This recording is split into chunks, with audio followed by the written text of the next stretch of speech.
my beloved Boss Mike Cervera.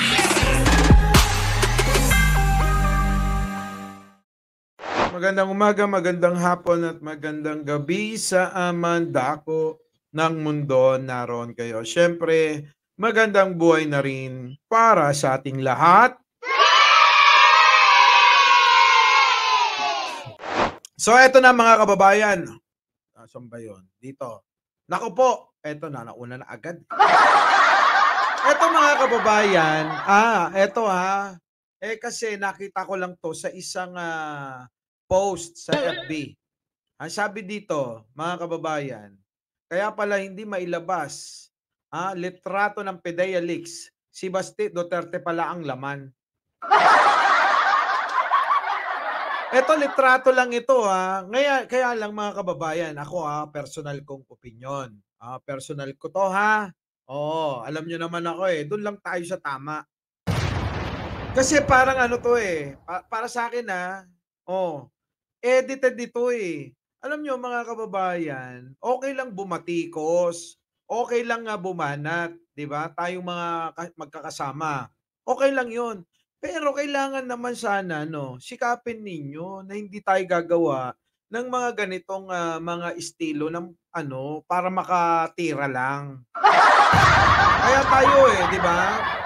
Alam niyo sa totoo lang kaya tayo nag-iingat kasi ayaw natin na ibalik sa atin yung mga ganyan na yung kanilang gawain ginagawa din natin.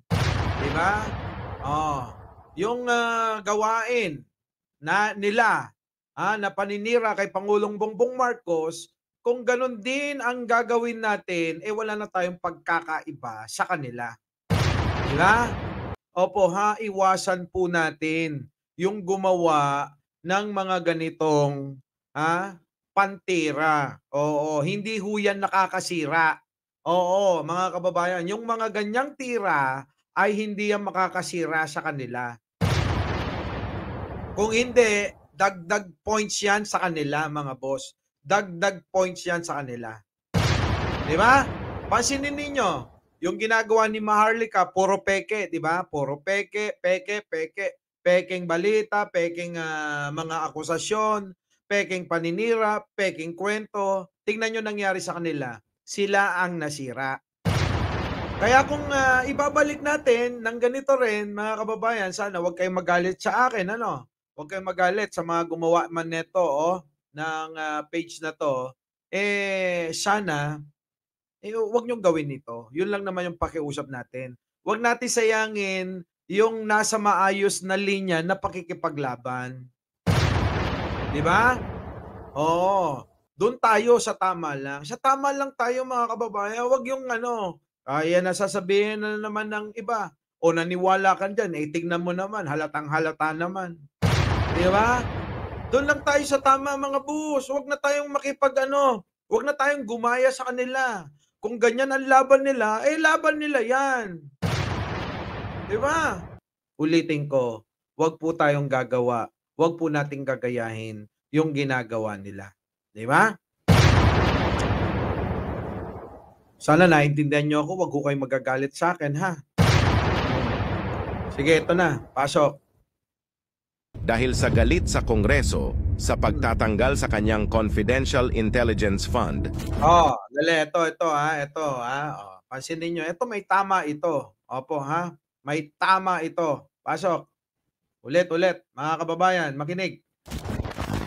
Dahil sa galit sa Kongreso sa pagtatanggal sa kanyang Confidential Intelligence Fund, binoykot ni VP at DepEd Secretary Sara Duterte ang pagpirma ng batas ng Pangulong Marcos para sa dagdag bonus ng mga teacher. Yan na nga ba. Naibalita na natin to. Naibalita na natin to nung nakaraan. 'Di ba? Nakaraan, isang araw yata o nung kagabi na ang mga guro, ang pampublikong mga guro, ang pampublikong guro dito sa Pilipinas, nadagdagan sila ng naumentuhan ng another 5,000 para dun sa kanilang mga bilihin pang turo tulad ng chalk, eraser o ano paman. No? Malaking bagay 'yon sa mga guro natin, 'di ba? Nung nilagdaan ni Pangulo, ni Pangulo ang batas na 'yan para nga sa batas at mai-implement na sa mga guro. Oo, magbenepisyo na 'yung mga guro. Aba, imbis na nandiya-diyan si Sara, abay lintik na 'yan, hindi dumalo. Alam niyo kung bakit hindi dumalo? Dahil daw nandiya-diyan daw 'yung mga congressman, kasama ni Speaker. Si Sara naman, Sara, sa ganitong pagkakataon, dapat maging professional ka. Pumasok ka sa politika. Normal lang 'yan na hindi sasang-ayon lahat sa'yo 'yan. Kaya pagdating, sa mga ganitong okasyon na dapat na nandoon ka, di dapat dumalo ka. Kasi mapapansin ng taong bayan, Hindi ko ba alam kung sino ang iyong adviser? 'Di ba? Sa kabila ng imbitasyon ng palasyo Oh. bilang DepEd Secretary at para sa mga teacher, ang batas. Inimbitahan ka pa pala ng palasyo, pero hindi ka dumalo. Na dapat nandudong ka, 'di ba? Bakit gano'n naman, Sara? Sa picture na 'yan, Hindi sinipot ni VP Sara ang naturang aktibidad ng malaman na dadalo ang mga kongresista sa signing ceremony. Hindi ka ba natutuwa bilang DepEd Secretary sa batas na ito para sa mga teachers? Oo nga, hindi ka ba natutuwa? Di siguro natutuwa, baka mabawasan yung budget. Dapat matuwa ka, Sara, Yan ang problema. Oo, na dapat yung mga pagkakataon na nandoon ka, wala ka. At yung mga pagkakataon na wala ka, dapat nandoon ka. Di ba? Tuloy mo yan, Boss Mike. Meron pa tayong isa. Huwag mo naman isali sa galit mo sa mga kongresista ang mga guro mo. Correct. Bakit mo naman dinadamay mo yung mga guro? 'Di ba? Hawak mo 'yan, ikaw may hawak niyan Nasa ilalim mo 'yan. Nasa ilalim ng departamento mo ang mga guro. Bakit mo naman idadamay sila? So ganyan ba ang gusto nyong ipalit na pangulo kay Pangulong Bongbong Marcos? Yan ba yung sinasabi nyo na ipapalit nyo na wag pababain nyo na si Pangulong Bongbong Marcos at ipalit na yang si Sara?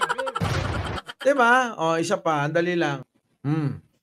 Nalitong-lito na itong si Sara Duterte kung saang pagtitipon dapat siyang sumali. Kita nyo to mga kababayan. Dahil sa galit sa Kongreso sa pagtatanggal sa kanyang Confidential Intelligence Fund, binoykot ni VP at DepEd Secretary Sara Duterte ang pagpirma ng batas ng Pangulong Marcos para sa dagdag bonus ng mga teacher. Sa kabila ng imbitasyon ng palasyo bilang DepEd Secretary at para sa mga teacher, ang batas. Hindi sinipot ni VP Sara ang naturang aktibidad ng malaman na dadalo ang mga kongresista sa signing ceremony. Hindi ka ba natutuwa bilang DepEd Secretary sa batas na ito para sa mga teachers? Huwag mo naman isali sa galit mo sa mga kongresista ang mga guro mo. Diba?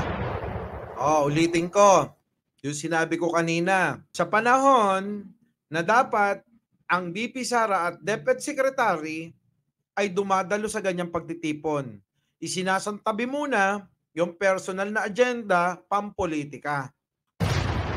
Pero si Sara, dahil nga nandoon si Speaker at iba pang mga kagalit niya ng mga kongresista, nagtampo. Kahit pa inimbitahan siya ng Malacanang, hindi dumalo. Kita nyo?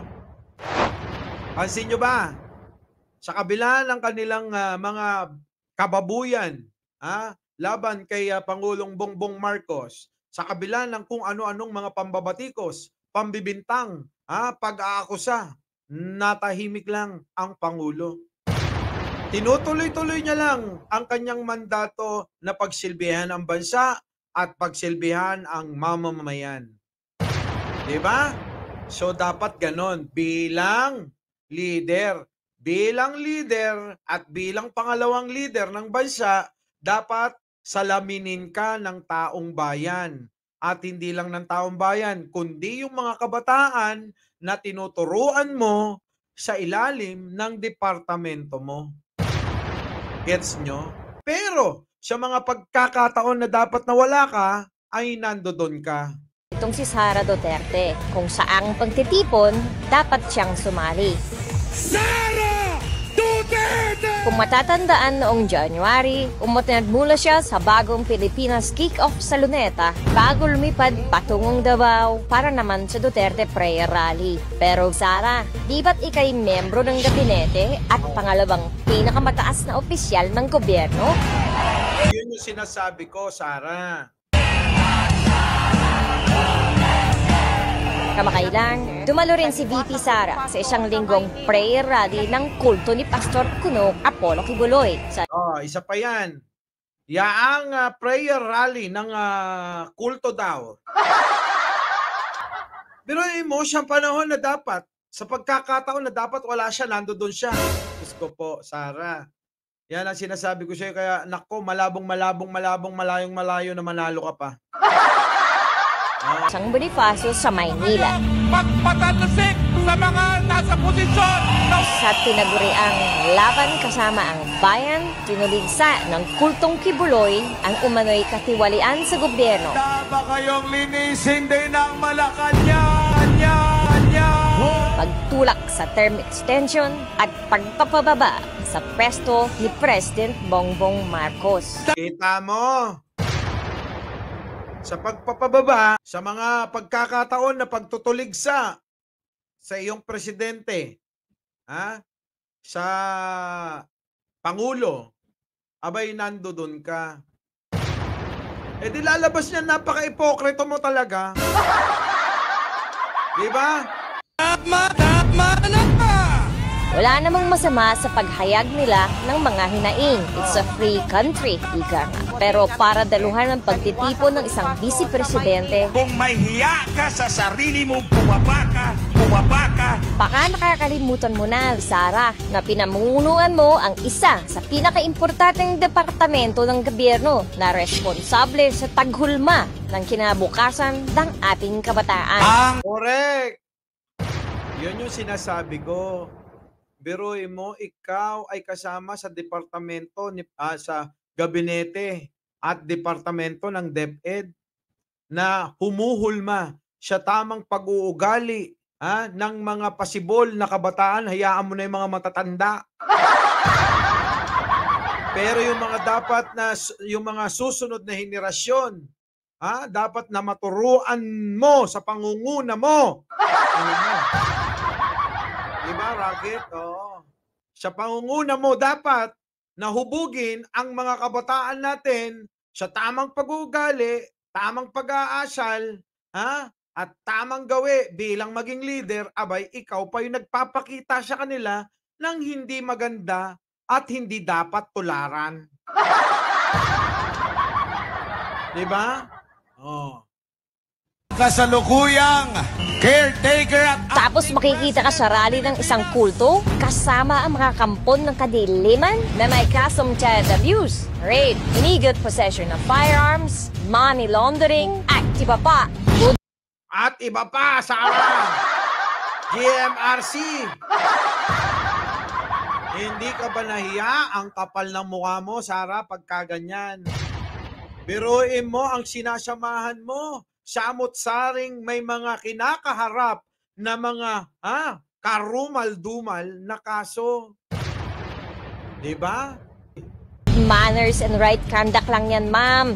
Bagamat di na Oo nga, good manners and right conduct lang yan, Madam BP.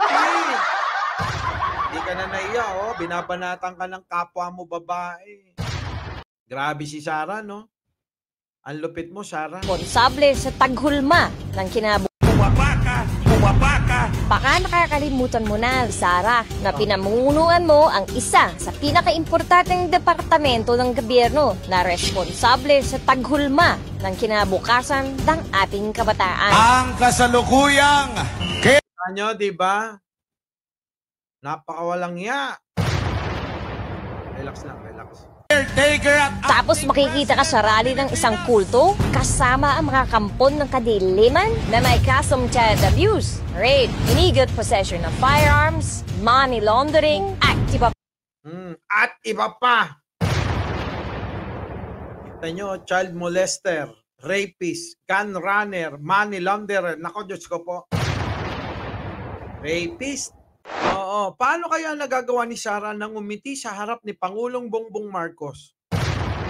Habang ang kanyang palang kaisipan, at sa likod ni Pangulong Bongbong Marcos, abay, sinasaksak siya. Diba? Nako po. Oo. Dahil sa ating mahal na presidente, Tawa-tawa lang, ano? Ulitin ko lang. ituloy na mag-resign ng presidente. Magbitiw na po kayo, Ginoong Pangulo. Ay nako, ikaw pa man din ang tinatalagang caretaker o bantay ng gobyerno kapag nasa ibang bansa ang presidente. Dahil sa ating mahal na presidente, ingat po dahil baka ang iyong tinalagang bantay, pantay sa lakay pala. Yo. Diba? Diba, no? Magandang umaga, magandang hapon at magandang gabi sa mandago ng mundo. Naroon kayo, syempre, magandang buhay na rin para sa ating lahat. our beloved Boss Mike Severa.